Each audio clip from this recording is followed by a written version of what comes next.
ይህ ዓለምን ስለቀየረችው ትንሽ ልጅ ታሪክ ነው። ይህ የሞአና ታሪክ ነው። የሞአና አያት የሰፈር ልጆችን እየሰበሰቡ የድሮ ታሪክ ይነግሯቸው ነበር። አንድ ቀን ይህን ታሪክ ነገሯቸው። ታሪኩ በአካባቢው የተፈጠረ እውነተኛ ታሪክ ነበር። ሀገራቸውን ከብርሃን ወደ ጨለማ ያመጣው ታሪክ ነበር። ታሪኩ እንዲህ ነው። ሞቱኒ በሚባል ደሴት ውስጥ እግዚአብሔር ለአንዲት ቴፊቲ ለምትባል ደግ መላእክት ሀገሩን የምታሳምርበት አረንጓዴ ብርሃን ሰጥቷት ነበር። እሷም ለደሴቱ ውበትና ደስ የሚል ህይወት ሰጥ ነበር። አንድ ቀን ማዊ የሚባል አስማተኛ የልቡን ኃይል ከቴፊቲ ወስጄ ለሰዎች መስጠት አለብኝ ብሎ አረንጓዴ ልቡን ሰረቀ። ልቡን ለሰው ልጆች ከሰጧቸው ይወዱኛልና ያደንቁኛል አስቦ ነበር። ነገር ግን ልቡ ከቴፊቲ ሰውነት ላይ ልክ እንደተሰረቀ ደሴቱ ሁሉ ጨለማ ሆነና ሁሉም ነገር ተበላሸ። የሰዎች ህይወትም የመከራና የስቃይ ሆነ። ከዛም አንድ ቴካ የሚባል ጭራቅ መጥቶ ማዊን ላጠፋው ጥፋት ሲቀጣው የተሰረቀው ልቡ ውስጥ ወድቆ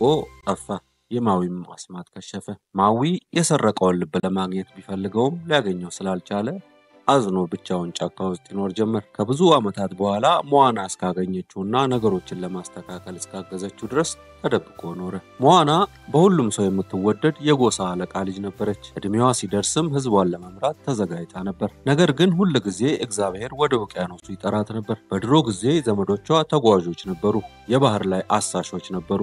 ነገር ግን ፍርሃትና አፈታሪክ ከስራቸው አቁሟቸው ነበር። ሞአና ትንሽ ልጅ እያለች ውቅያኖሱ መረጣትና የቴፊቲን የጠፋውን ልብ ሰጣት። ይህንንም ያደረገው ድፍረቷንና ከተፈጥሮ ጋር ያላትን ቁርኝት በማወቅ ነው። ሞአና ሁሉ ጊዜ አያቷ ስትጸልይ ትሰማት ነበር። አያትየው እንዲህ ትል ነበር፣ ጨለማው እየተባባሰ ነው፣ የሚበላም እየጠፋ ነው። ማዊን ፈልጎ አግኝቶ አረንጓዴውን ልብ ወደ ቴፊቲ መልሶ ማን ይሆን ሁሉንም ነገር የሚያስተካክለው እያለች በጣም ትተክዝ ነበር። ነገር ግን በሚያሳዝን ሁኔታ አያትየው ታላ ትንሽ ቆይታ ሞተች።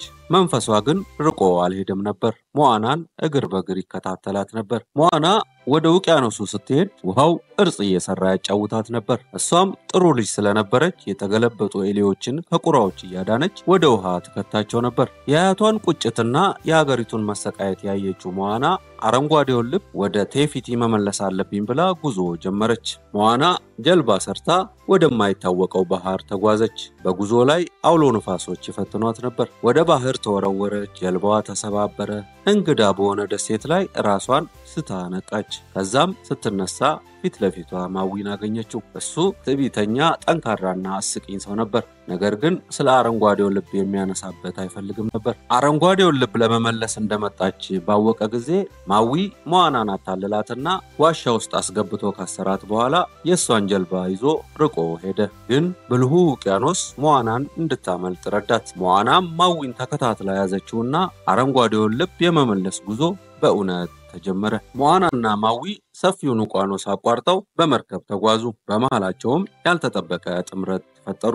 መጀመሪያ ላይ ማዊ ፈቃደኛ አልሆነም። እናም ጉረኛ ሆኖ ሞአናን ይንቃት ነበር። ነገር ግን የሞአና ድፍረት አስደነቀውና ያከብራት ጀመር። በመንገዳቸው ላይ ብዙ ነገር አስተማራት። እንዴት መርከብ መንዳት እንዳለባት፣ እንዴት ከዋክብትን ማንበብ እንደሚቻል፣ እንዴት ማዕበሉን መጋለብ እንደሚቻልና ውቅያኖሱን በሙሉ ልቧ ማመን እንዳለባት አስተማራት። ለሚመጣው ፈተና እየተዘጋጁ በአንድነት እየጠነከሩና የበለጠ እየተባበሩ በመጨረሻ ሞአና እውነተኛ የውቅያኖስ ላይ ተጓዥ ሆነች። አሁን አረንጓዴ ልቡን ለመመለስ ዝግጁ ሆናለች። ቴካን ለመዋጋት ማዊ አስማታዊ መንጠቆ ያስፈልገዋል። የማዊን የጠፋውን የአሳ መንጠቆ ለማግኘት ወደ ጭራቆች ዓለም ተጓዙ።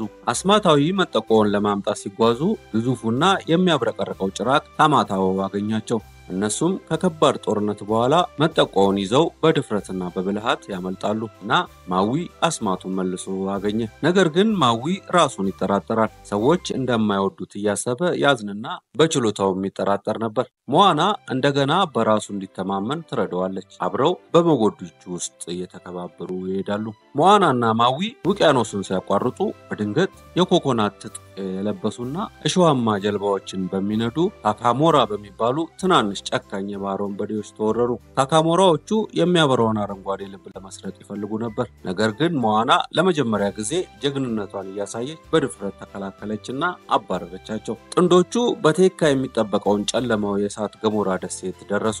ማዊ የአሳ መንጠቆውን ተጠቅሞ እሱን ለመዋጋት ይሞክራል። ነገር ግን በቴካ ይሸነፋል። ተስፋ ቆርጦና ተጎድቶ ማዊ ሞአናን ብቻዋን ትቷት ይሄዳል። ሞአና ብቻዋን ሆናና ተስፋ ቆርጣ ከዋክብት ስር በጀልባዋ ላይ ታለቅሳለች። ከዛም ሞዋና ብቻዋን እያለች የአያቷ መንፈስ ጥንካሬን ይሰጣታል። የአያቷ መንፈስ ይታያታል፣ ማንነቷንና ጥንካሬዋን ያስታውሳታል። ሞዋና በራስ መተማመኗን መልሳ ታገኝና ተልዕኮዋን ብቻዋን ትቀጥላለች። ሞዋና በድፍረት ቴካን ትገጥማለች እና እሷ በእውነት ልቧን ያጣችው ቴፌቲ እንደሆነች ትገነዘባለች። የሚያበራውን አረንጓዴ ልብ ወደ ቴፌቲ ትመልሳለች እና ቴካን ወደ ሰላማዊ ቅርጿ ትመልሳታለች። ማለትም ቴካን ወደ ቴፊነቷ ትመልሳታለች። ወደ ቀድሞ ማንነቷ መለሰቻት። ተፈጥሮዋ ይመለሳል። አካባቢው ሁሉ አረንጓዴ ይሆናል። ህይወት እንደ ድሮ ያምራል። እናም ማዊ ሞዋናን ለማመስገንና ይቅርታ ለመጠየቅ ይመለሳል። ሞዋና ልቧ በጥበብና በብርታት ተሞልቶ ወደ ቤቷ